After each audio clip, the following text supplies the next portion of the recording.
We're talking bad teeth. We're talking bad directions. We're talking big-ass hillbillies. We're talking backwoods horror. The boogeyman is real, and you found it. My worst dream come true.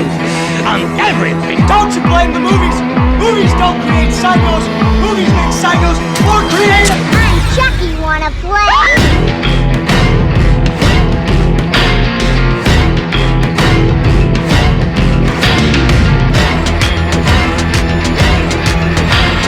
Be afraid. Be very afraid. It's the happy horror hour. Surprisingly, didn't see as many boobies as I thought I was going to see. I'm going to be honest. I like. Oh, that's the I actually wanted to talk about that because one of the movies that we watched was Wrong Turn, right? And so apparently there's like 5 or 6 sequels to this, and I did not know this, but this was the only one in the series that didn't have any nudity. So good call, guys. Way to go. What? Yeah, well, maybe they probably should have done it because it needed it. Eliza Dushku? Yes, I love her. What happened to her? Where did she go? You would think that she's like running like a subscription food box like Jessica Alba or Hilary Duff. You'd think she would have jumped on that train. She's on like the essential oil train. yeah. Very, very true. Like no vaccine. CBD oil. She's got to be an influencer. Has anyone checked on Eliza Dushku? Like, is she okay? We love you. She's rolling that Buffy money. You mentioned that there were sequels to Wrong Turn, and I have no idea. Like 5 of them. I didn't know that. There's 5 sequels. There's 6 total. How films. do you even get to the point where you reach a movie like Wrong Turn to begin with? Like, how do you get to this point? Well, how do you just get GPS? Like, fucking, how many wrong turns does it take for real? Someone gets a Prius and GPS? That's the thing. Like, realistically, yes, the movie is dated because it was done in 2003, and they don't have so 2003. Yeah, so they don't have like they had MapQuest still back then, right? So you were printing your directions out for sure. Exactly. So it's like it's one of those things where it's like, but now that we've gotten farther in, like the 6th one had to have been done semi-recently. You definitely have GPS at this point. And if you're in an area that doesn't give you GPS, you just know not to be there. At the end of that movie, you kind of get the feeling like the 2 main characters defeated the rednecks, the deformed rednecks in the woods. And all I wanted for the 2 main characters was just like the guy to look at Eliza and go, "So where to next?" And Eliza to be like, "Well, a lot of back roads to explore." And then they double cock shotgun and we fucking hit him with Rage Against the Machine of just like, and like that needs to be the setup for sequels. I'd watch all 6 if they were just out on a killing spree. I'm not gonna lie, that is a way better like thing that I thought, because in my head when you were describing that, I was like, there's a lot of back roads that we can take, and it's just like a straight anal scene. Who went in there? So I'm oh fuck. I'm gonna be honest. I was thinking that I thought it was a setup for porn. No, god damn it, guys. No, I'm writing real movies here.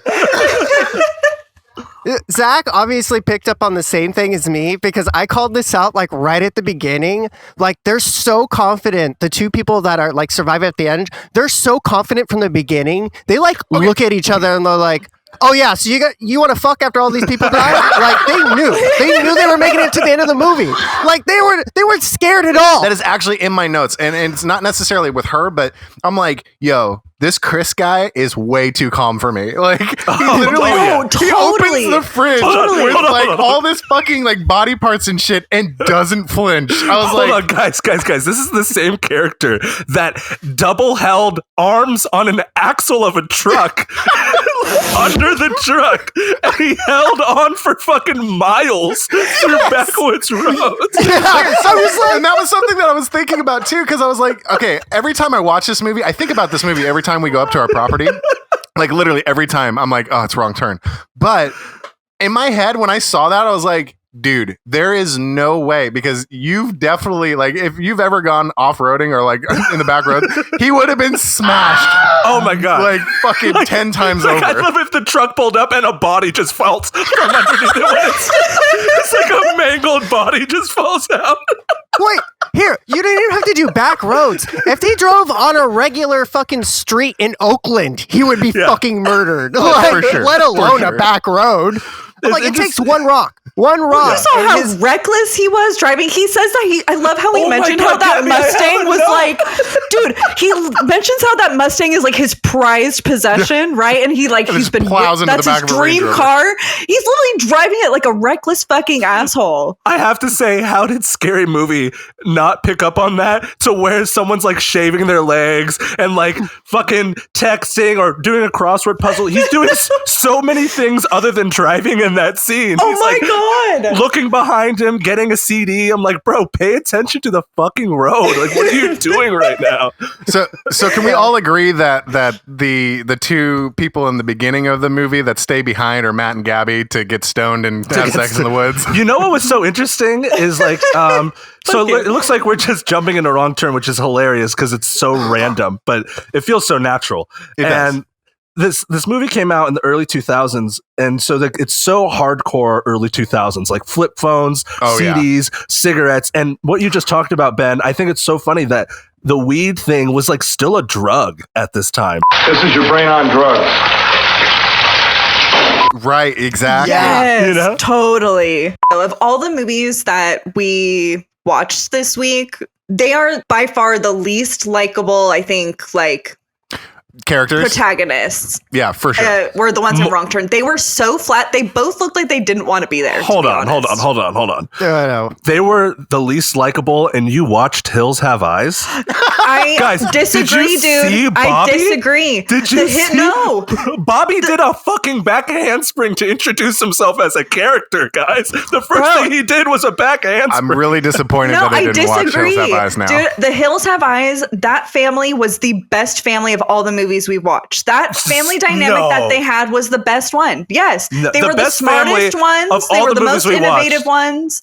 They built up the best relationship out of anybody. No. Oh my God. I hated all of. Why did Bobby withhold so much information? First of all, so in Hills Have Eyes, this family, what's their motivation? They're going out to the desert to silver mine? Is that what's happening? They're silver mining, right? That's why they're out there? Sounds about They're right. on their I way thought to they were going California. on. Yeah, that's right. They're going to California. Oh, but remember, he goes off roads because he's like, there's mine up in these hills. Well, the old bastard probably snuck up here and ripped off our mine, and that's why he doesn't want us up here. Like the dad. And it's like, Bobby, what are you talking? Like, Big Bob, what are you talking about, bro?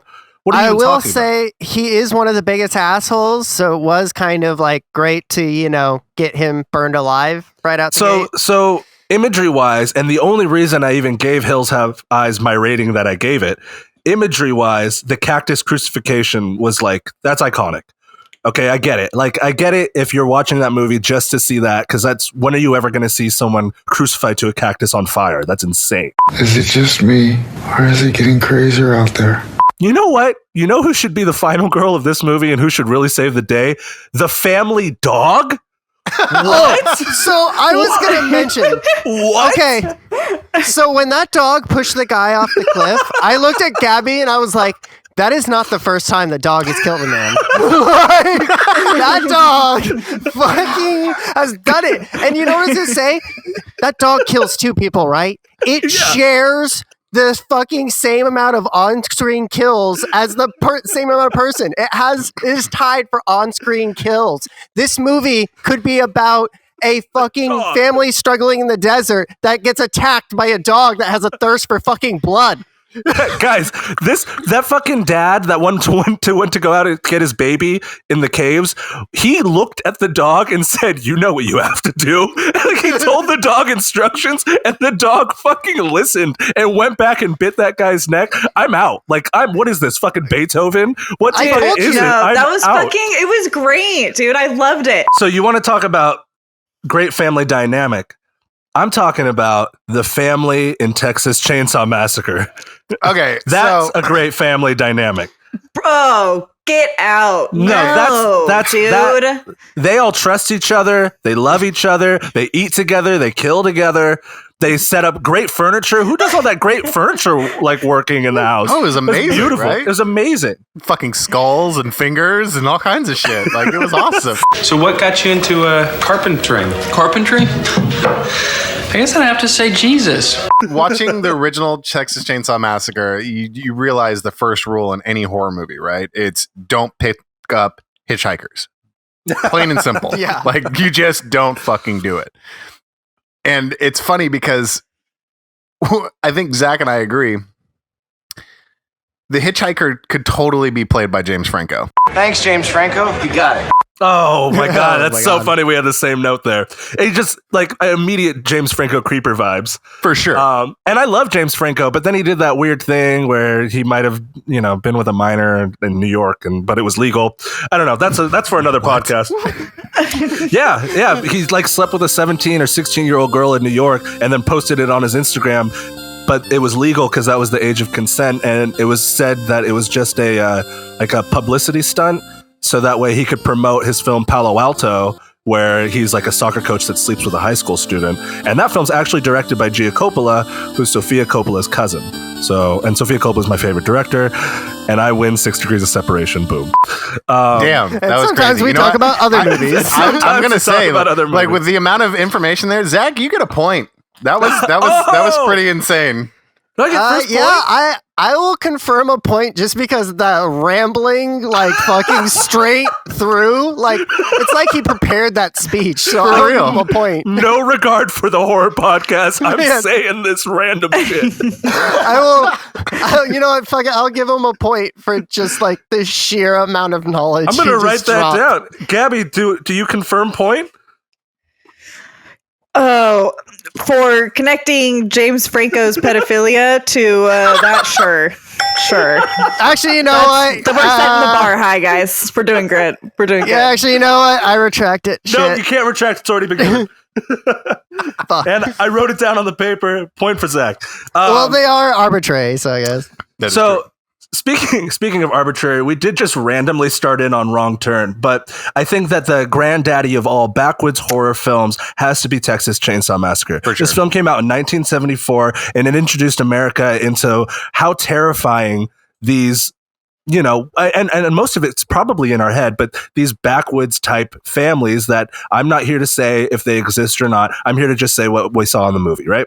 And, they, like Ben started the show off, they consist of bad teeth. They consist of big ass hillbillies like Leatherface. Dude, and seriously. Backwoods in general is always kind of used as a weird, mythical, creepy place. I think in American cinema, right? oh, yeah. But I think Texas Chainsaw, as far as like horror films go, it is the foundation for it's what makes absolutely a backwoods for horror I film. think there were by a lot of far. films before, but yeah, we can all agree Texas is the pillar of it in American cinema. With Texas, it's the one thing that I wanted to point out with that movie is, we watched the original, right? And you said it was 1974, right? 1974, yes. Okay, so think about that. That movie is old as shit. Almost 50 years. And it still holds up. Like, that was the crazy thing about it for me. Like, that movie still, It really does. it makes you feel some type of way, right? Like, you're like, God damn, like, this is like the one thing that I really thought was cool. Obviously I'm always like into the score of the movie and stuff. And like, one of my notes, I was like, the score to this movie, dark, ominous tones, very unsettling, man. right? So the Dude. trivia on that is the soundtrack contains no sounds from musical instruments, with the exception great. of some of the copyrighted music that they had rights to. But they use sounds from that an animal would hear inside a slaughterhouse, which fucking explains a lot of why that movie, like, it just, like, the whole time I was watching it, I was like, dude, this is fucked. Like, the soundscape that they created with it was absolutely, like, terrifying. So there's a couple things I wanted to touch on with what you just said. There's like screeches in the beginning with like flashes of light over body parts, and that just really made me feel like how you said the film holds up.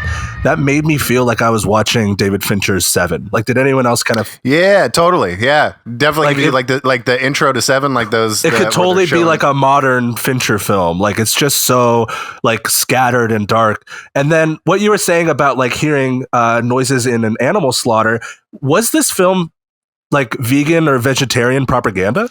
When Tobe Hooper was like putting that imagery, like there's that moment where Sally she thinks she's safe, and then she realizes, she looks to the side and she sees like the meat cooking, right? Oh God. She I hate that. all of that was meant to make people feel like they should feel guilty for eating meat, essentially. Totally. Yeah. Guillermo No, del for sure. Toro stopped eating meat for 4 years because of this film. Wow, that's Yeah. crazy. So yeah, actually, one of the things about that too is there's like it's pretty much like the whole movie is foreshadowed when Franklin talks about the slaughterhouse and how they were killed and how the hammer, it doesn't always work the first time. The very first kill, when he hits him with the fucking hammer and then he starts convulsing on the ground. I was like, that to me, I was like, I feel like modern horror like is all like a lot of it's about just pushing the boundaries as much as possible.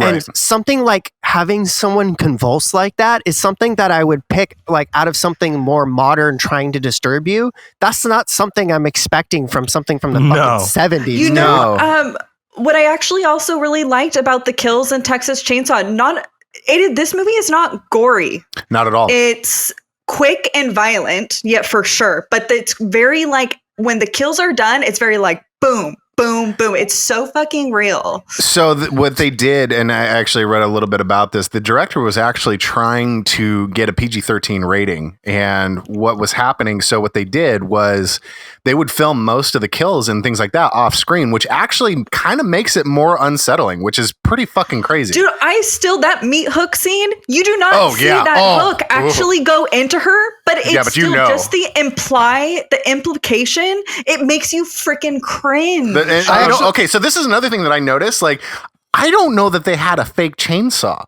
I think that fucking thing is real. Because did you notice, like, when he was swinging it around the people, you could definitely tell he wasn't anywhere near them.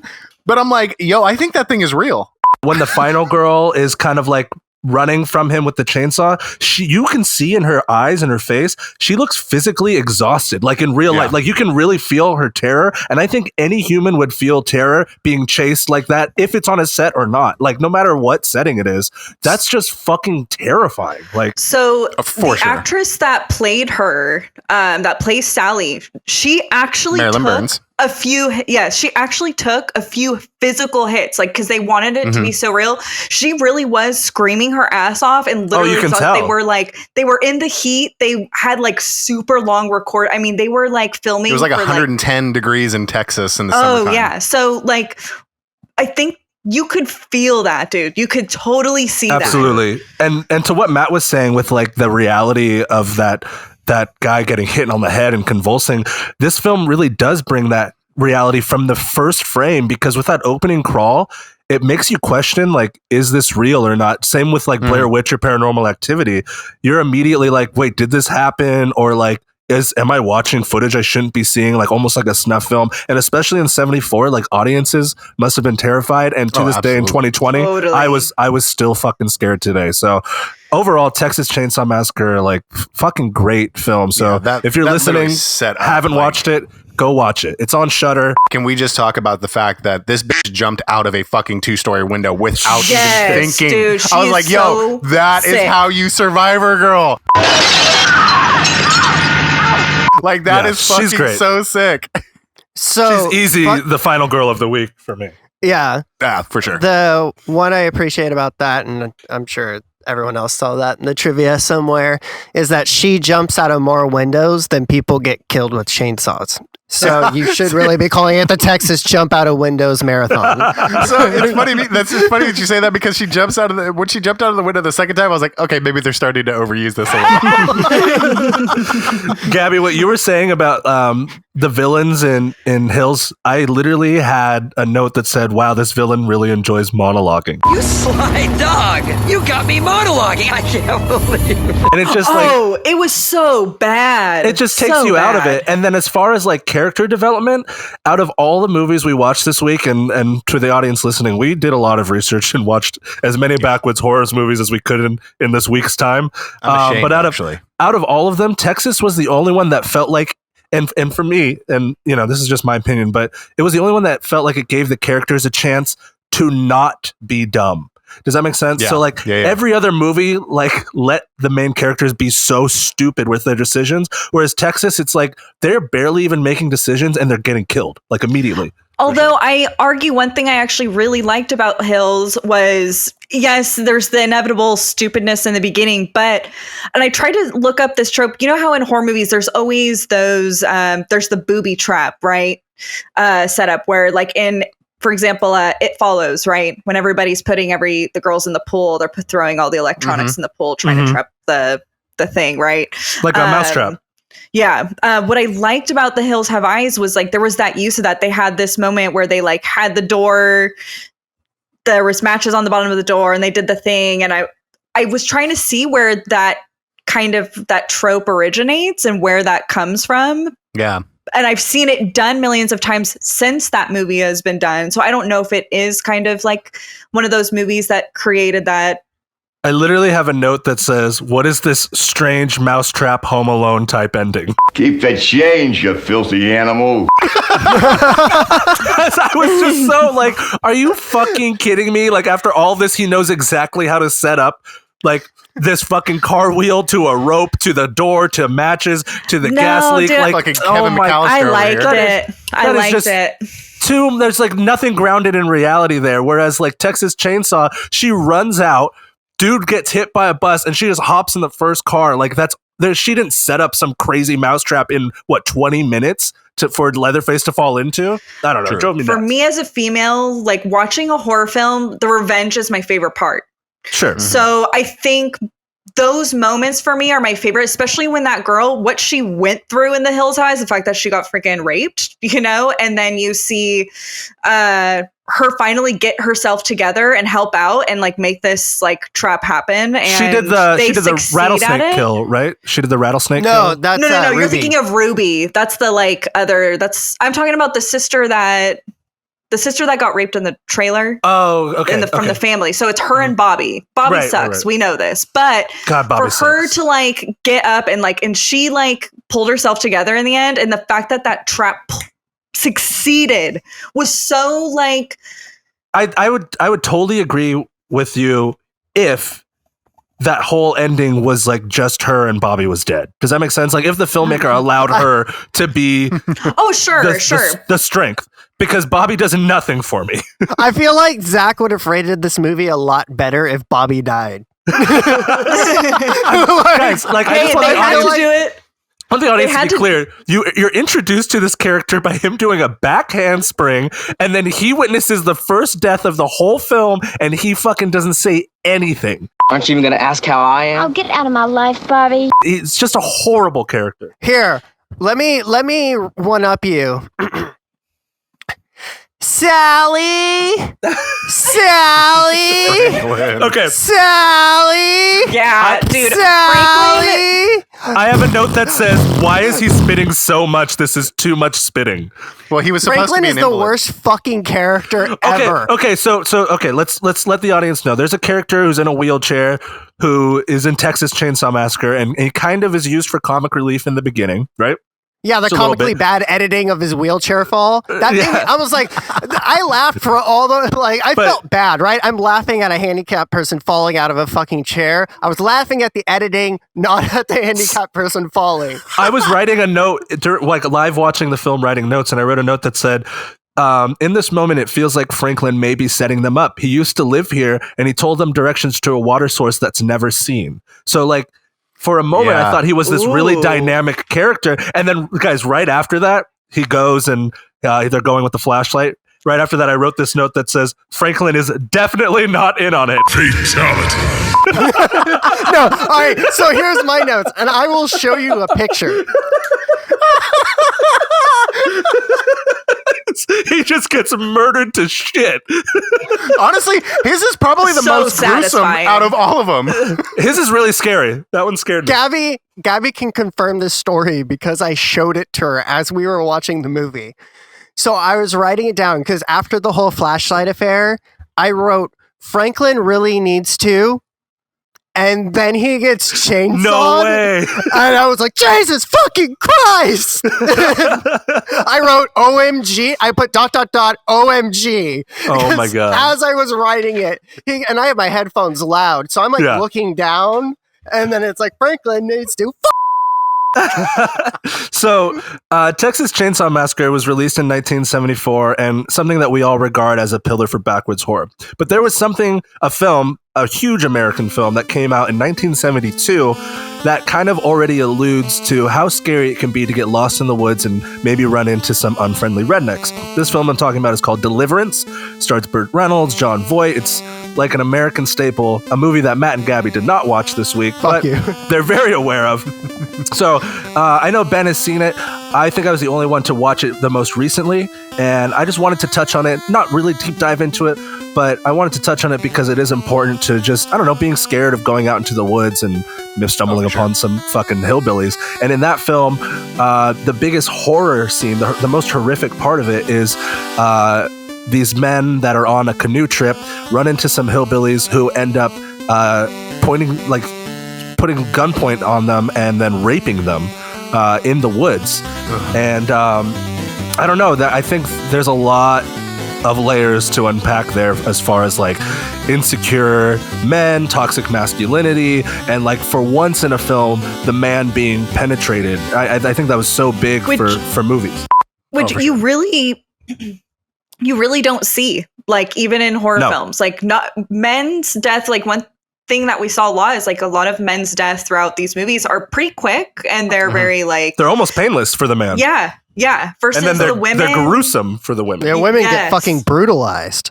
Yeah, I think you brought it up really well in Wrong Turn. You were talking about the fact that like, you know, the men like have these quick like deaths, like it's like nothing, and then you have the women that it's drawn out. Like the one chick gets her fucking like the barbed wire. The barbed wire. The barbed wire is great. I literally wrote like, ew, gross. The prosthetics and practical effects in Wrong Turn are really, really great. And it was at a time in 2003 when Hollywood was kind of switching over from practical to digital and CGI. Mm-hmm. And we're lucky that Wrong Turn was made on the back end of that changeover, because it's still like those effects hold up today and they always will when they're real. Oh, it's fucking gruesome. I will say there were two shots in that movie in Wrong Turn that I thought were absolutely amazing. The first one was when they're in the redneck's house or whatever, and like they're there's like a spin shot to her eyeball.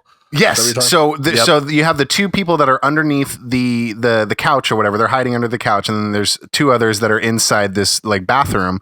And so like they show the people that are underneath the couch, and then they spin over to the table where these rednecks are about to cut up their friend, but they don't actually show it, right? And then they go over to the door and they show a shot of her eyeball through the keyhole, and they show the reflection of what's happening on the table. And I was like, that was a sick fucking way to show that. And that was actually a digital push, which was impressive because it looked pretty good. And I do want to shout out the cinematographer for that film is John S. Bartley. I just want to shout him out because Wrong Turn, out of all of the movies, I thought, as far as the director of photography goes, he got really, really creative with his shots. Yeah, and in so many, I mean, we'll definitely talk about this shot in the tree later in our episode here. Sure. But even in that shot, like just the way that he shot it, like it kind of turns around the tree, it goes from above. It's really cool, and it's something that horror in general. That's what horror is here for. It's here for you to play and experiment as a filmmaker and really push the envelope and show us something new, you know? Like this is where you can really kind of reach out and do something different. I think that's why we love horror so much. Definitely. So I kind of want to just touch on it really quickly because I know we don't want to, but Ben and I fucking suffered through it, so we're going to talk about it. There's a film made in 1987. And it took 89. It was 89. No. It was released in 89. It was made in 87. So it was made over the course of a year. They shot for 36 weekends. Yeah. And it's called Redneck Zombies. And it was actually one of the first American straight to VHS releases ever. So like it had a studio backing, but which was Troma, and they just put it right on VHS. So I don't know, Ben, what are you thinking about Redneck Zombies? Okay, so immediately, like as soon as the movie comes on, the immediate feel to it was this feels like somebody's high school like project. Like absolutely, like it was it was a movie. Let's just put it that way. I will say I loved the Fangoria call out, like in the very beginning, somebody's reading a Fangoria magazine. I was like, okay, that's cool. definitely a lot of tongue in cheek. Like, you know, one of the characters is like, "Oh, we should go to your golf or your whatever they fucking call them, the golf courses or whatever for rich people." And then they're like, "We can't have you at our golf course." Yeah, mine doesn't allow Jews. I was like, okay. Right. I will say I loved the theme song. I am just a redneck zombie since you're gone. Yeah, and I was in, like, at that moment I was in, and you're kind of like into the charm of these people getting together. And from what I was reading, they got together for 36 weekends over a year to make this happen, like just regular people, which is so rare. And like, that is commendable. And the fact that like a studio like Troma saw the cut and they were like, you know what, we're going to release this not in theaters, but on VHS. I think that was kind of their style anyway. Yeah. And, but there is just a moment in the film, like, I don't know, around the 40-minute mark, where the film ultimately becomes incoherent and you can't really enjoy it. Like, I think the best way to enjoy it, if anyone's out there going to watch it, get together with friends when you can and, you know, make up a drinking game for it, because that might be the only way to swallow that one. Yeah, it's one of those things where I literally was watching it and like one of my notes that I put down, I was like, yo, this movie makes me feel like I got too high. Like, it's like totally. It's just, it goes off the fucking rails, and it does get to a point. It's really just like where, gibberish. Yeah, where it's just like, okay, what the fuck am I watching? So as far as on our Backwoods horror like catalog we've got, where does this lie?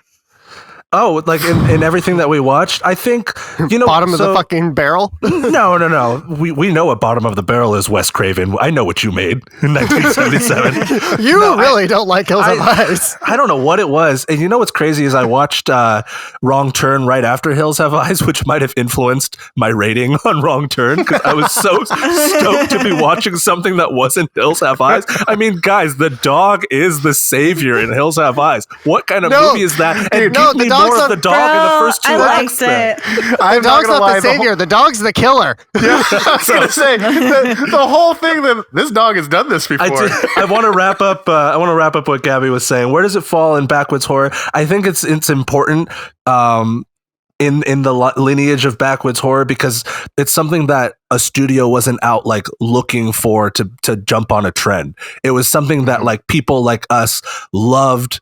You know, zombie movies and blood and gore and great effects that went out and made something that they loved. And like, that's something that I can get behind and I want to support. And like, that's where it fits into the world of Backwoods horror, is like just the common man's movie of Backwoods horror, which is cool. I think it fits in horror in general. It's so like the backbone of horror is like freedom, right? Absolutely. Being able to create what you want, like, and independent filmmakers and stuff, like those movies, even if they're really bad, like, they're so important to the horror genre. Like, they're necessary. Kind of circling back to Wrong Turn real quick. I did have a serious question for everybody here. So that scene where obviously they're idiots and they go up into the tower, right?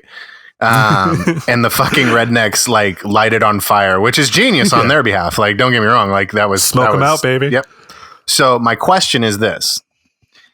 Would you rather stay and burn alive in the tower, or jump out and you're definitely going to get caught by the freaks and get murdered that way? Oh, I mean, clearly, like, if we're following the film's logic, I'm going to jump out and slightly bounce off of a branch and then which catch will something. Never happen in real life.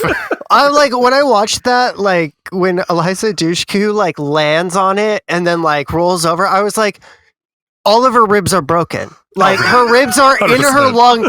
Her ribs are in her lungs right now. She's got about 3 minutes left to live. Like, oh yeah, that fall 100%. was intense. Did anybody see them go up into that tower and immediately think, I have the high ground now? Yes, dude, oh my god, I was like, don't try it, Anakin. It's over, Anakin. I have the high ground. I have the high ground. They totally ruined their high ground stance by leaving, like getting burned alive. Was like, yo, why are you lighting up glow sticks to fucking use as a beacon? Sloane was so dumb in that movie. Yeah, that was pretty bad. Sloane, nice. Entourage claw out. What bothered me was like, they looked down, right, and they saw that we were climbing up, right? And their instinct was to, we're going to close the door. Not, we've got all this shit that we can throw at him and knock him off the fucking ladder. That's what I'm saying. Like, didn't they learn anything from Step Brothers? Why don't you punch me in the face? Punch me in the fucking face! I immediately grab that CB radio and be like, no one's saving us, and drop it on that fucking... I know! Yeah, as far as like Backwoods, like redneck villains go, they're like the Predator version. Of, For real. Of all of them. They were super smart. Gabby, that's dead on. They were reading the script too. They're like, they're going to be up there.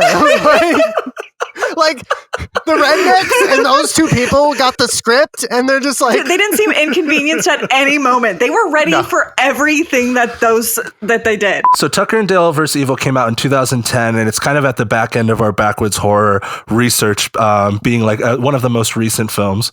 And it's a movie that out of the group of us, I'm the only one that hasn't seen it before doing research for this. And God, what a fucking fun movie. Like, right? What I love about that movie is it does the opposite, weirdly enough, of like what every other like hillbilly is doing in all these other movies that we watch, which is they're actually just two really lovable, innocent, sweet guys that get thrown into the horror universe, and it gets brought to them versus being brought to the victims. Right? I have a note that said it was just so great to see how stupid main characters are in horror movies from the killer's perspective. Oh, for sure. Now you can finally see like through Jason Voorhees' eyes when he's like turning his head. What the fuck are you doing? Dude, when the kid runs into the fucking branch. I think your friend is really scared of bees or really allergic to bees. Dude, the scene where the officer comes and Alan Tudyk is like, "Officer, we have had a doozy of a day. I mean, kids were just coming on our property and killing themselves." We've had a doozy of a day. There we were minding our own business, just doing some chores around the house when kids started killing themselves all over my property. That must be a part of this suicide cult or something. They're literally dropping the legs of a half body of a kid that jumped into a wood chipper. Like, it's so good. Oh, dude, just like the concept of all of those like stereotypical the teenagers in the van, the ones that they are the ones that kill themselves, quite literally, like kill themselves. It's so good. So I do have funny. a quick note to address really quickly. Why I didn't watch it, for me personally, why I didn't watch it is Tucker and Dale vs. Evil was a title that never really, I don't know, it didn't hit me like, oh, I need to go watch that movie. Mm-hmm. And I was thinking what would have been a title that would have been a little funnier for me. And I was just thinking Tucker and Dale's Killer Vacation. I think probably like maybe that could be a sequel or something. I don't know, but I think that's Tucker and Dale's Killer Vacation would have been a little more, that's like rolls off more smooth than Tucker and Dale vs. Evil. What about Tucker and Dale 2, The Search for More Money? Matt, what did you think of Tucker and Dale? Like, what were some of the things that stood out to you? And so I think one of the things that makes it work so well is that it tries to do the horror elements justice. So like the kills, they're violent and they're very like horrific. Like it's like something out of a horror movie. It just happens to be them doing it to themselves. No, for sure. Do Tucker and Dale actively kill anybody in that film? Like, I can't think off the top. No, because even the guy at the end, he still survives because the beginning footage is the end. And so no one... They don't kill anyone. They don't actually kill anybody. Do we just need to jump into it? Do we just need to start talking time? about it? Yeah, I know. I'm like I think begging, it's time. dude. I'm dying to give my scores. Ben, do you want to make the call? Okay, so for last call. So yeah, I guess we could do that. How do we want to do this?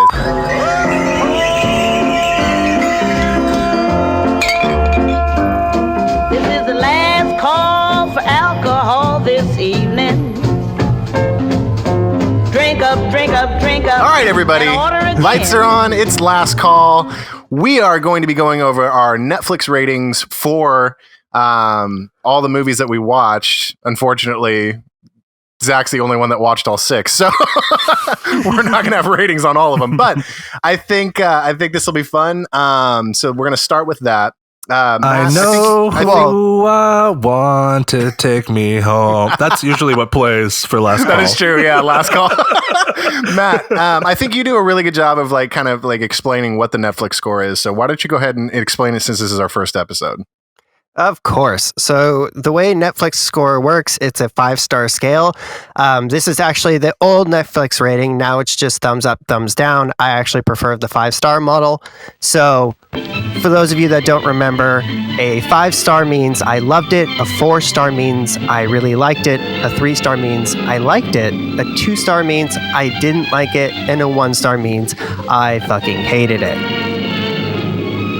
Boom. That being said, boom. Let's jump into the ratings. Yeah, let's jump into the rating. Let's start with Deliverance because that's the only Zach's the only one that actually watched it. I guess we could go by year. Yeah. Did we have it set up in the thing by year? I think we did. Yeah. We did. We can. All right. So let's just go down the list. So Zach, you were the only one to watch Deliverance. What's your Netflix rating for Deliverance?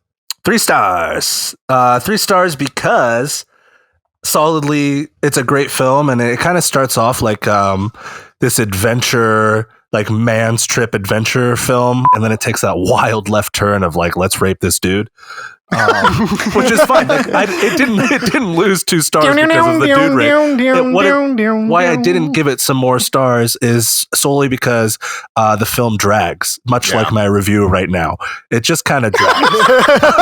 And there's a certain point where you're like, so cool, just get on with it. But it's 109 minutes, so I will be talking for 109 minutes about this, so you can really experience what Deliverance is like.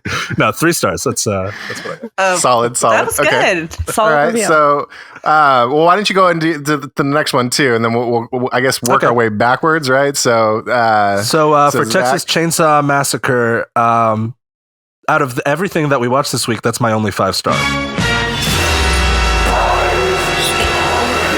5 across the board.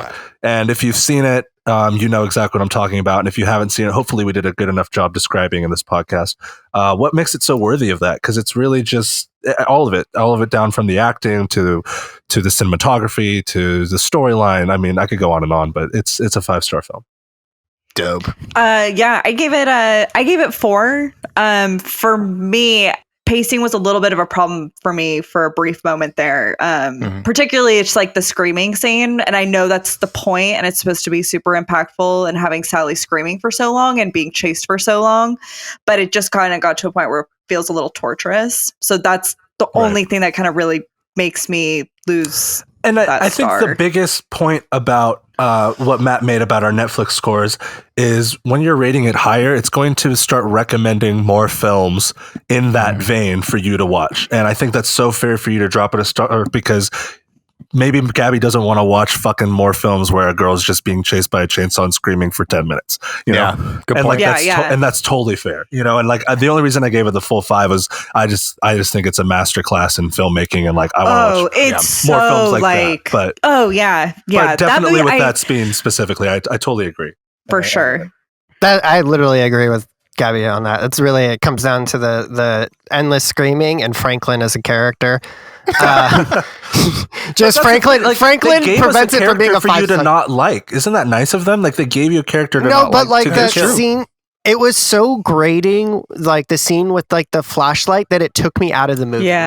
Like multiple times those 2 characters took me out of the movie, and I was suddenly aware that I was sitting there watching a movie, wanting this to be over. So that's what takes away. It's a fucking masterpiece, but at the same time, it's like it was breaking new grounds. Of course, it's going to have flaws. Right. What are you thinking, Ben? So I agree with Zach. I went with a 5-star rating on this one. For a few reasons. One, I mean, it really is. It set the bar as far as this genre went. You know, I mean, so you look at cinema throughout the years, and there's so many movies that you can tell that are influenced by this so heavily that it's like because it holds such a candle in the actual film industry. I'm like, how can you not give it a 5-star rating? Oh man, dude, this movie was such an act of rebellion, dude. And it's so so great. Like it really is. Like it changed horror forever. The fact that, again, we talked about it previously, but the fact that it still holds up after this many years, still holds up. It just, I'm like, damn, you can definitely tell it's dated. It's it's a film that it was filmed in the 70s. You can tell. Everybody's wearing fucking bell bottoms and real quick, how about Sally's titties? Am I right? Just nipples poking out the entire movie. I was on the fence. Craig. It was like a 4.5 star, and then I was like, also side note. How is it so cold there? Rob Zombie really was impacted by that movie because Sherry Moon Zombie looks exactly like Sally. Dude, totally. I know. Good fucking call. All right, I'm gonna scooting us along here. I'm gonna say 5-star rating for Texas, just because it holds such a special place. It does. Deserved. Yeah.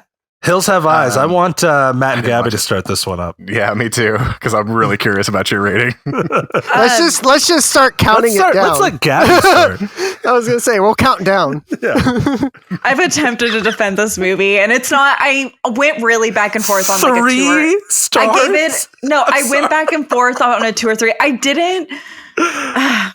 I'm sorry, I'm staring at the sheet. We have a sheet with all of our ratings, and I'm so flabbergasted that I had an outburst, and I apologize. Yes, I'm having difficulty controlling the volume of my voice! No, you know what's funny is I actually, when I went to go type up my notes, and I kind of realized as I was typing up my notes about what I liked versus what I didn't like about the film, I probably would change it to a 2 versus a 3. It's definitely not a 3. And the reason why is like, we need an alert drop of a star drop right there. We need like a falling star drop.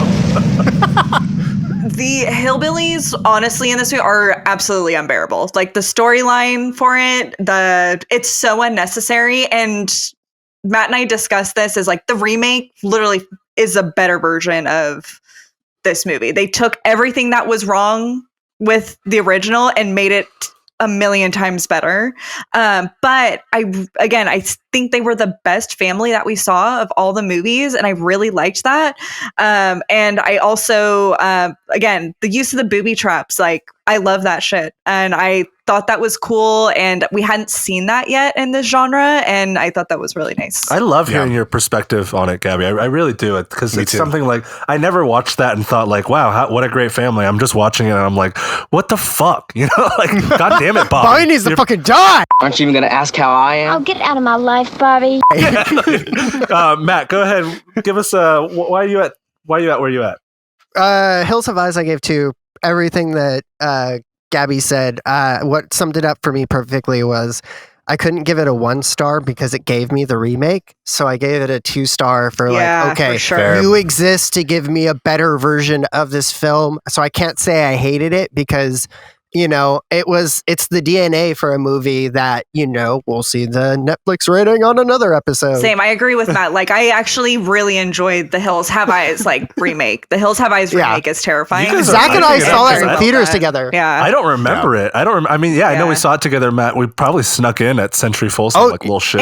And the Hills Have Eyes actually has almost, I don't know if you guys noticed, had almost no use of music. Very, very little use of music, which I also feel like is what set Texas Chainsaw to another level compared to Hills, for sure. I gave Hills Have Eyes 1 star.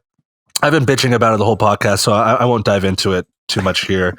I just think that everything was disjointed, and I didn't feel like it was a coherent story. I felt like the characters had odd motivations. Bobby's character is so confusing to me.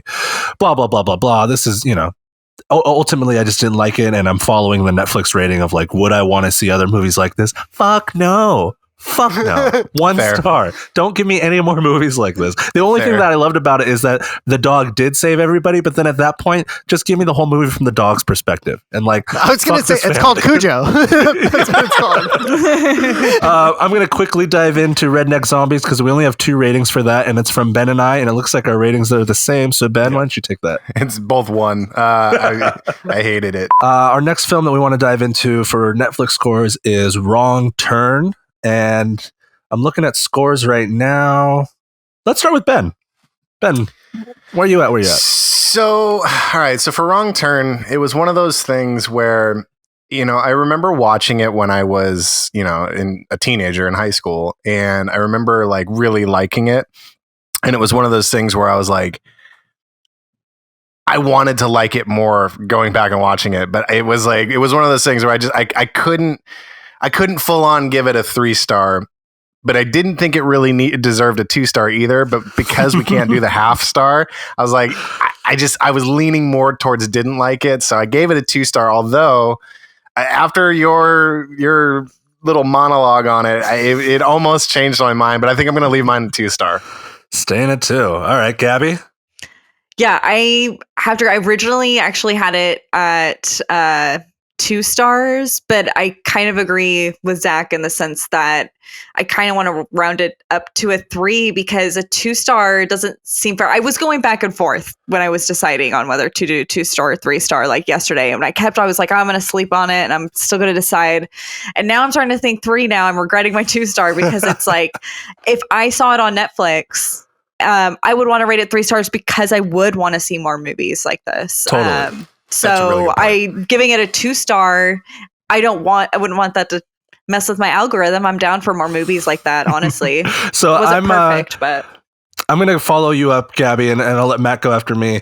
But it's funny, I'm on the other end of the spectrum because I was pretty solidly at 3 stars, but I'm the only person out of the group that watched Deliverance, and I gave Deliverance 3 stars, and I'm sitting there looking at my scores, and I'm like, oh shit. Is Wrong Turn actually a 4?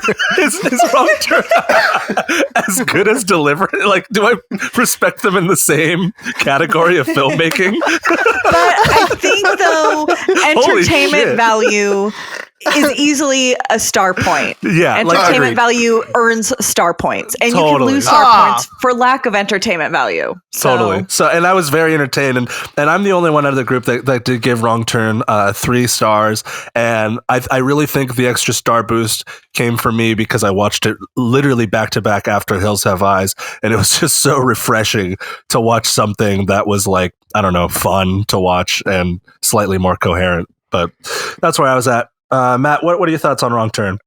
God damn it. I started off as 2 stars. I talked myself down. Yeah. This is like the most divisive film of the podcast. And Gabby made a really good point for me, which is entertainment value can round things up. And I was like, maybe, I wouldn't mind it. And I think one of the reasons why I could round it up to 3 stars is because I think that this movie, out of all the movies we've watched so far, easily has the kill of the week. Ooh. Did we just get it dropped? Kill of the week. Was that the drop? Kill of the week. Damn it, are we all going to change our fucking score to 3? Yeah, so I'm seeing scores actively change in the shared document that we have. So I guess we're all changing it to a 3 now because Zach talked us up. I'm going to go to a 2. Which I'm going to say not as good as Deliverance. because Zach talked everybody up, Zach just earned a fucking point. Oh, true, fair. Oh, sick. I'm putting Zach it down. Point. Now you can't change it. It has to stay a 3. Yeah. So, yeah, the kill of the week easily is the fucking axe to the middle of the face, and the top of her head stays on top of the axe, and her body falls down, and it's from an upward angle, so you just see that bottom half fall and bounce off the branches. It's just mind blowing when you see it. It makes it so shocking because anytime you see like a headshot, it's always the neck, right? It's always you expect it, and then when you see it done and it's in her fucking mouth, you're just right like, through her mouth. Oh my God. That was so shocking. And I was watching it by myself with us as a podcast group. We've been talking about how we've been watching movies with headphones on, and it totally changes the experience. I was just like in that scene, and I don't know, the camera kind of creeps behind her through this tree, and you see the killer creep up behind her. They're standing in a tree, and the camera swings around and fucking puts an axe through her mouth, and it is just brutal. Like, it is brutal. Dude, and that's by far the killer. Again, they go back to the eyes, right? Like, they show her eyes and her pupils dilate. And I'm like, dude, that guy fucking gets it. Yeah, absolutely. Yeah. Easy kill of the week. I was going to say, Texas Chainsaw Massacre made my hand hurt. This movie made my mouth hurt. And I feel like with the axe kill, it's probably the same dude, right? And he's sitting there and he's like, okay, I got almost all the way through. with the barbed wire. I think I can do this with the axe. And he fucking nails it at the end. And he's like, I fucking knew it. I knew I could do it. And he if you sticks believe in the yourself, landing. if you believe in yourself, you can cut someone's head in half. So the last movie we watched specifically for research, and I just want to lightly say, like, there are so many movies that fall into Backwoods horror. It was really hard for us to narrow down like what we could watch to get like a focused episode on the genre. I was just complaining that we should have watched Cabin Fever, but hopefully we do an Eli Roth podcast because Cabin Fever definitely lives in the Backwoods horror world. Yeah. And anyway, the last film we watched was Tucker and Dale versus Evil. And I think Ben, Gabby, and Matt, you guys all have the same scores, so you guys should have a little roundtable of why you feel that way. So I think, earlier you had mentioned that, the third act of this movie is not super strong. And that's 100% valid. Very true. But again, going back to that rewatchability factor, this is a movie I have watched with my mother-in-law. This is a movie I've watched with my husband, with my dad, with my family. Like, the fact that I can put on this movie pretty much any day, I could honestly probably watch this movie weekly and I'd still love it and I'll still laugh at it and enjoy it. And so that on its own, like, it makes it a 5-star versus a 4-star for me. That movie is special, dude. It's so special. I love that movie. I would have to agree with Gabby, honestly. Like, the fact that it's like you have the rewatchability, you have it's just fun, and it's unique. They take a different turn on like your typical like redneck horror movie, like, and it's there's never a point like I agree, Zach, I agree with you. Like the third act, it does kind of like it slows down a bit. And it doesn't really follow the rest of the movie, but it is one of those things where it's just so much fun to watch, and those like I laugh so fucking hard, dude, are so every time. funny. And the pace so just good. like flies by with those because it's so fun. Like absolutely. it could, the first 2 acts could be 2 hours long, and I'd have no idea because you're just like on a joyride. Matt, what are your thoughts? But it's also so faithful to like. Sorry, didn't mean to interrupt. It's okay. Also so faithful to the horror genre. The blood, the violence is done so great, and it's funny, but at the same time, it's so like it's something you would see in a horror film. Like they nailed it. They nailed it. Yeah, for sure. I almost wanted to give Gabby a point for literally just saying everything I wanted to say. Like I did too. I wanted to give her a point because she almost switched me over for Tucker and Dale. Ben, how do you feel about that? She literally, I can give her a point. Yeah, she literally said everything I was going to say. Gabby, you're on the board. Did I get my first point? You did. Yay! Yeah, no, I think it's just fucking like she said everything I could possibly say about it. Oh yeah, give me that cocktail of the week. So last call. Obviously everybody's got to order a drink, right? So what are we thinking as far as creating this cocktail, this recipe for death for Backwoods horror? Who wants to start it off? So the perfect Backwoods horror cocktail. Yeah, you just watched all of these movies and you're making the most perfect cocktail for Backwoods horror. And hopefully by the end of our ventures through our podcast, we have the perfect horror cocktail for you. I mean, that's the goal here. That's what we're always looking for the perfect cocktail. Thanks, so, Ben, why don't you start it off? All right. Well, I guess I'll start it.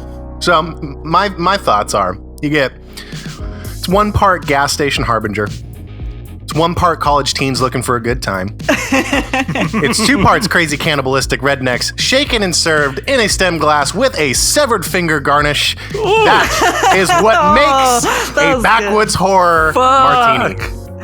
Oh, hell shit. Yeah. Why'd you go first? first? You had a garnish too. That was so rad. That's right. So that was amazing. My Backwoods horror cocktail is equal parts empty gas tank, sitting ducks, and inbred family.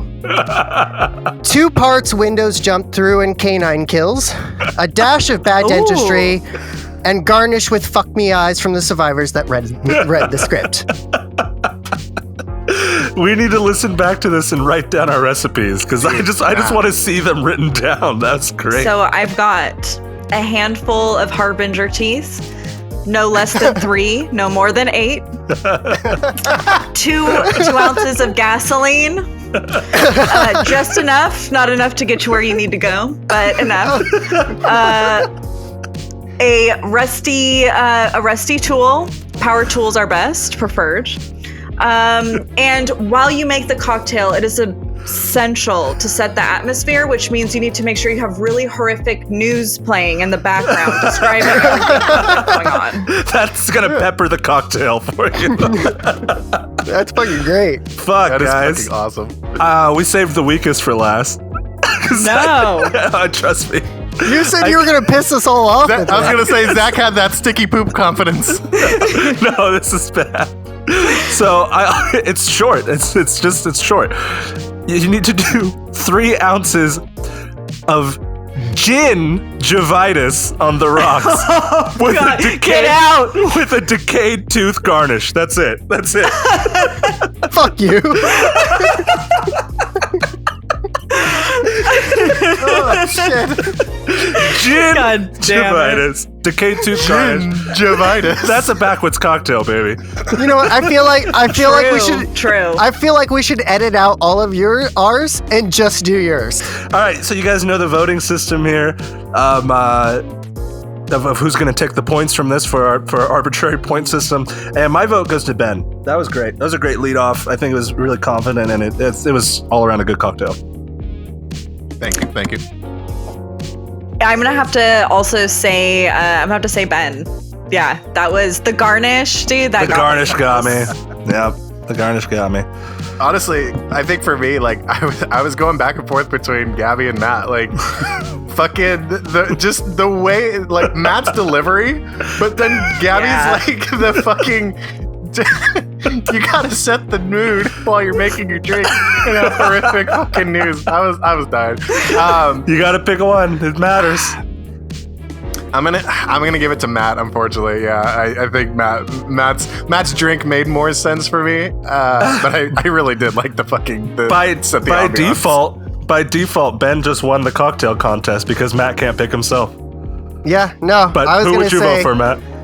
You know, I loved Ben's, but I was gonna give it to Gabby because I loved the oddly specific directions. It was that, good. I love shit like that, like oddly specific stuff. Like, so here's what we're gonna do. that We're got gonna me. give the 3 points to Ben, but I think Gabby's gonna grab a point here. Yeah, I agree. How do you guys feel about that? Yeah. All right, I'll take your guys' pity point. So to close this out, I've got one question for you guys. Oh, okay, I love it. Let's do it. You guys want to go camping? Yes, I fucking do. That's like. Except we're gonna make sure we stop at the gas station, the very, very nicely lit 7-Eleven in town before we go. Yeah. We're renting a fucking Prius. Hey, man, how many teeth you got? I'm printing out MapQuest directions, and I'm getting GPS. We're gonna have it all. We're going to a campground. Yeah. All right, guys. Thank you so much for listening to the Happy Horror Hour podcast. I'm Zach. I'm Ben. I'm Matt. And I'm the final girl, Gabby. Brush your tooth.